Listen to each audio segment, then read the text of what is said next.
Welcome to the podcast From Stress to Success Blueprint. I'm your host, Lolita Guarin, and today is episode 175. And we're starting new, brand new 2 weeks of talking about why is that you are not successful in something that you may be doing in your life. And I will talk every day about one specific item that's, probably you're not successful because dot dot dot. And I will address how it is stressful for you to do that. That's why you're not doing that because you don't feel comfortable in it. That's why you're not doing that, right? So we will be addressing those items. So, it may sound like, well, this isn't that the same thing that we just did, like for the 2 weeks before about talking about changing life and doing things differently and why it could be distressful. Yes, that's true. But I am diving a little bit deeper into some things. And maybe, you're like, well, I already heard this before. I'm sure I will take it from a different angle. So, and if you have not listened to other episodes, hey, kudos to you. You're still on and you're still getting value no matter did you listen to previous episodes or not. And I think every episode is a great value. What do you think? If you are a returning listener, thank you so much. If you're one of the subscribers, thank you so much.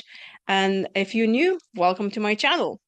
So today I want to talk about, looks like I already kind of talked about this maybe last week. So number one thing, if you want to achieve something, you need to know where you're going. No brainers on it. Like you need to have goals. As we talk about, you want your life to change because you're not happy where you are. Hence, you need to know where you're going. So, this is all about that. It's about knowing what you want. And how is this could be stressful? This could be a lot of stress if you're one of the kind of people who are people pleaser, or really don't have your opinion on things. You're like, no, I'm just doing whatever I need to do. Like, are you a people pleaser? Ask this to yourself. Because if you are not doing what you want to do and not really having any actions in your life that you enjoying it, and it could be the same thing as a people pleasing. You might be totally enjoying it because, well, it's like I am going to do whatever they tell me to, and hence I'm safe. That's what people pleasing is when you're doing something in order to get a positive result from other people. So that makes you feel safe. Hence, you feel like you're in control because this is when we get stressed out, when we don't feel like we are in control and somebody else is ruling our lives. So, goals. Um, when I started any life coaching or, hiring a business coach, there's always a goal. Like, okay, what is it you want to do by when? I'm sure you hear this a lot. That itself was very stressful for me because number one, as soon as I started writing it what I want, I immediately remembered what I'm being kind of told in my childhood was always, no, you cannot do it. No matter what I will try to do, like, no, you cannot do it. Even if I will try to do something already in the process, I'll be told you're not gonna succeed. I mean, be careful, don't spell it, don't fall, don't. Everything will start with a sentence with don't. So naturally, I'm like, oh, you mean I have a right to want? That's new. How about yourself? Think about it. Can you want anything you want? Or did you immediately feel this, well, yeah, I could do this, but she will not let me do it, or he will not let me do it. Especially those who live in, in families with other people.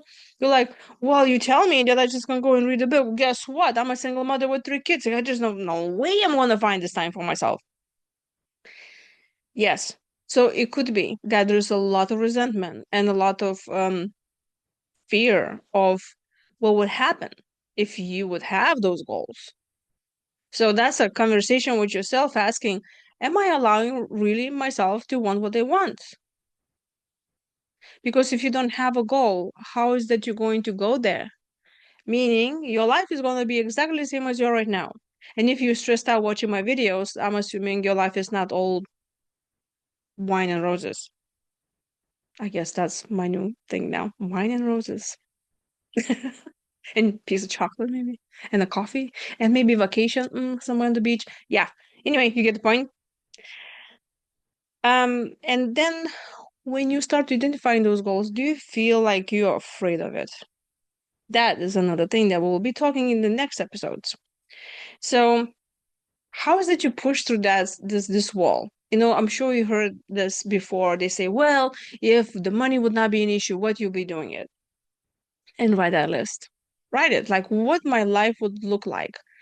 If you like, nah, I don't have time for this, that's resistant. That's resisting this, what is standing there between you and your goals. Highly recommend you sit down and ponder upon what is it you want. And then ask yourself why I want it. A lot of my burnout clients come to me and they say, I'm stressed out, burnout, I'm doing so much. And it's like, okay, do you enjoying it? There's always a reason why we do everything. And you need to ask yourself, why am I doing this? I'm sure you heard before, it's like, well, if you're doing something that you love, you don't even care you're getting paid for that. So your goal is that would be something that you will enjoy doing it. Because if you will be doing something just to make money or acknowledgement, you will be a very painful journey because you'll be going really against your own grain. And you're like, well, what if I want to please people? That's what I want. Yeah, okay. Um, we need to talk about this then, because there are plenty of ways how you can please people and be happy and doing for the common good. Like, I'm a coach, I'm a speaker, I'm a teacher. I want everybody to be happy. So yeah, that's in a way people pleasing too, right? Because I want you to be happy so you can be happy with me and then we're all happy. Yeah, well, all the jokes aside, it's very important for you to know what you want and why. And that conversation needs to happen with yourself. And then next to that, you're right, what fears are really coming up? Where is the pushback? Where is the resentment? And then you need to work on them. And if you need help with that, I'm here for you. Just go onto my website, beamazingyou.com, and book a session. And yes, there are plenty of books there that I already written about stress management and plenty of videos I have. And if there's anything else that you think that can help with your stress management, leave me a comment below because I would love to know what it is.